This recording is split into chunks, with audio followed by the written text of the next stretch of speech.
نماز کام نہ آئے گی، روزہ کام نہ آئے گا، حج کام نہ آئیں گے، عمرے کام نہ آئیں گے، ذکر و تلاوت کام نہ آئیں گے۔ اگر حقوق العباد میں اللہ نے پکڑ لیا تو آپ بچ نہیں سکتے، کوئی بھی انسان نہیں بچ سکتا۔ اللہ کی مرضی ہے آپ نماز پڑھیں، اللہ کی مرضی آپ کو ثواب دے، یا اگر آپ نماز نہ پڑھیں تو اللہ کی مرضی ہے معاف کر دے، یہ اللہ کی مرضی ہے، یہ حقوق اللہ ہے۔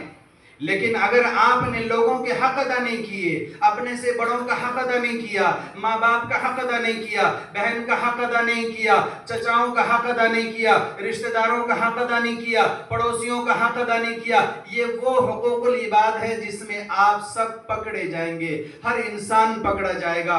لوگوں، اللہ کے لیے اپنی زندگی کو نماز کے علاوہ بھی زندگی سمجھو۔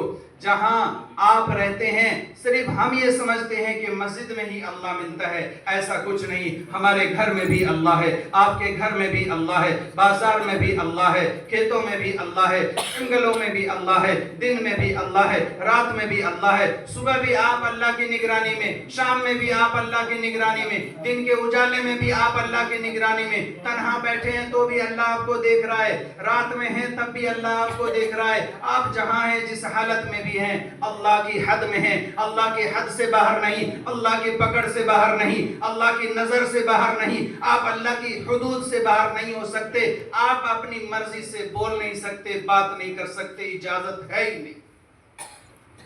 اللہ کے ہاں آپ پکڑے جائیں گے۔ آپ اپنی مرضی سے بول نہیں سکتے، اس کا مطلب یہ ہے کہ آپ جھوٹ نہیں بول سکتے، آپ غیبت نہیں کر سکتے، آپ چغلخوری نہیں کر سکتے، آپ کسی کی برائی نہیں کر سکتے، آپ کسی کا انسلٹ نہیں کر سکتے، آپ کسی کی بے عزتی نہیں کر سکتے۔ آپ اپنی مرضی سے بول نہیں سکتے، اگر بولے تو آپ کے بول کا حساب اللہ کے ہاں آپ کو دینا ہے کہ آپ نے جھوٹ کیوں بولا، آپ نے کسی کی بے عزتی کیوں کی، آپ نے کسی کی غیبت کیوں کی، آپ نے چغلخوری کیوں کی۔ اللہ کو آپ کے بولنے کا بھی حساب دینا ہے۔ آپ اپنی مرضی سے چل نہیں سکتے، اس کا مطلب یہ ہے کہ آپ گناہوں کی طرف نہیں جا سکتے۔ اللہ کو آپ کو جواب دینا ہے کہ آپ گناہوں کی طرف چلے کیوں۔ آپ اپنی طاقت کا استعمال نہیں کر سکتے، آپ اپنے کمزوروں پر ظلم نہیں کر سکتے۔ آپ اللہ کی حد میں رہ کر زندگی گزاریے، چاہے وہ طاقت والا ہو، چاہے وہ شہرت والا ہو، چاہے وہ دولت والا ہو، چاہے وہ علم والا ہو، چاہے وہ دنیا والا ہو۔ کوئی بھی انسان مسلمان ہے کلمہ پڑھنے والا، اللہ کی حد میں زندگی گزارے، اللہ کی نظر میں وہ زندگی گزارے۔ کوئی بھی انسان اللہ کی حد سے باہر نہیں، اللہ کی نظر سے باہر نہیں، اللہ کی پکڑ سے باہر نہیں۔ ہر وقت اللہ تعالیٰ نے ہم پر دو فرشتوں کو مقرر فرمایا ہے، جس کو کرامن کاتبین کہا